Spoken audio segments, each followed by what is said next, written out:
I'm joined here today by Suga Sean O'Malley, coming off the big win over Jose Alberto Quinones at UFC 248. Thanks so much for joining me, man. How are you? Doing good, doing good. How are you? I'm doing well, man. Thank you for asking. And first things first, before we talk about the actual fight and everything, how did it feel, finally getting back out there in the cage? Felt like it was supposed to. Just like I felt like that's home. It's like nothing. It didn't feel like it was 2 years. It felt like it just got back and it was normal. Felt good. How did you feel throughout fight week? I mean, did you sort of get, I don't want to say nervous, but like, were you getting excited for it to No, get back out there or nothing like that? felt calm the whole fight week. I didn't get carried over into the fight, and even after, I felt just like that calm presence the whole time. All right, and one last thing about that. Did you experience any ring rust or anything like that? We know different fighters have different opinions on the famous ring Did it rust. look like I experienced any regrets? No. No, I was calmer than ever. I was. You can't. Yeah, there was no ring rust. Mentally, there was no ring rust or physically zero. And so on our end, we saw, of course, it was the big TKO finish in the first round, done really quickly. How do you look back yourself at your performance? Yeah, I mean you can't complain about that. I would like to show more, maybe a little bit more highlights during the fight, but you can't complain about that. And what was the reaction on social media when you finished up? Yeah, I've been watching, a bunch of people send me live reactions, and I think it's super fun to go back and watch those. And obviously, my Instagram got a couple 100,000 followers, and it's just fun having that big of an audience want to see me fight next. All right, and one thing I'm curious about during this time off, I mean, what are you doing to stay, in shape? We mentioned there was no ring rust, but what do you do to ensure that, you don't experience any ring rust and that you don't have sort of anything kind of holding you back when you go back out there? I just never stopped training. It wasn't like I got suspended and went and worked 9 to 5. My life was the same as it is now. I train usually twice a day, and I get better. And my life it's a lifestyle. It's not just even after I'm done fighting, I'll probably continue to train and just like it's just the lifestyle. So I never got out of shape. I mean, I definitely got out of shape, not in fight shape. I never got out of the gym though. I was never not learning. So yeah, it carried over nicely. And so we know with everything that happened, the supplements and everything, does this change the way you look at supplements yourself? Yeah, absolutely. I literally just work with Thorne now. I take Thorne NSF supplements, and if I do have anything with protein in it, it has to say NSF. You can go get like yogurt, Greek yogurt dressing that has whey protein in it. That's protein, and if it's not NSF certified, that protein could have ostarine in it. So I literally look at the back of all the ingredients of everything I buy and make sure it doesn't have any kind of pea protein or any kind of protein. And if it does, it has to say NSF certified, and if not, I just don't eat it. So yeah, it definitely makes me. It changes how I look at things. And so did the situation, did it make you, I don't want to say paranoid, but I mean, does it make you more worried about, things you wouldn't have ordinarily thought about? Oh yeah, it freaks me out. It blows my mind that I still don't know where it came from. We tested all those supplements, so I could have went to the store and grabbed I can't go get protein shakes anymore. You can't go work out and then go to your protein shake store and grab a protein. You just can't do that.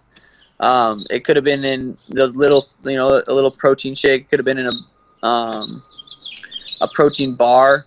I just can't go to the store and get protein bars or drinks at all anymore. So yeah, it makes you, and it freaks you out. It definitely does. And what was your reaction? What was your mentality when I assume you got the call and you were told that you were clear and that this fight with Quinones was actually going to be happening? Yeah, so it was fight week. I think it was Tuesday or Wednesday when I said that my last test came back negative. So I was jacked because you never know. I get tested all. I always have like a pending test result.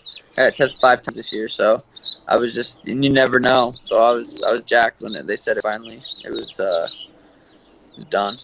One of the talks during fight week was that you got a heart tattoo on your cheek, just kind of like a spur of the moment. What's the story behind the tattoo? Spur of the moment, nailed it. There we go. And I hate to be the guy that asks about tattoos hurting, but I'm gonna have to do it anyways. Does it hurt when you get something like that? I assume it's like right on the cheekbone.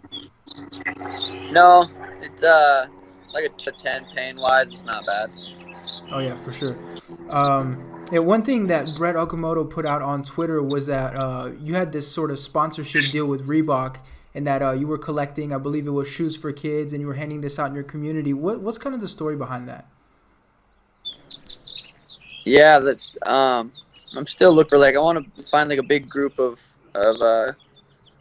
kids and go give out the rest of those shoes. But yeah, just pretty much what you said. I deal with Reebok, and they let me spend a certain amount of money um, in their store, so I order a bunch of kids' shoes. But yeah, I'm looking, like, I want to find a big, school or something and go give the rest out. I just need to figure that out. How did that idea come to you? Because I assume a lot of guys, they would have thought about that maybe afterwards. How did that idea come to you? I was like, I don't need to spend this much money on Reebok stuff for myself. There was no need for it, so it just came to me like that. It's like, what else?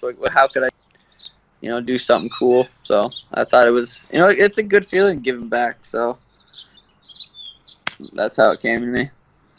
And I believe at one point you were vegan, and then you said, and when we talked earlier, there was, of course, meat in your diet. How did that switch sort of happen, going from vegan back to, I guess you could say, like a more normal diet? Yeah, that I was a vegan probably 3 years ago. I don't know why everyone still thinks that. I've been eating meat for a couple of years now. My last fight I was eating meat too.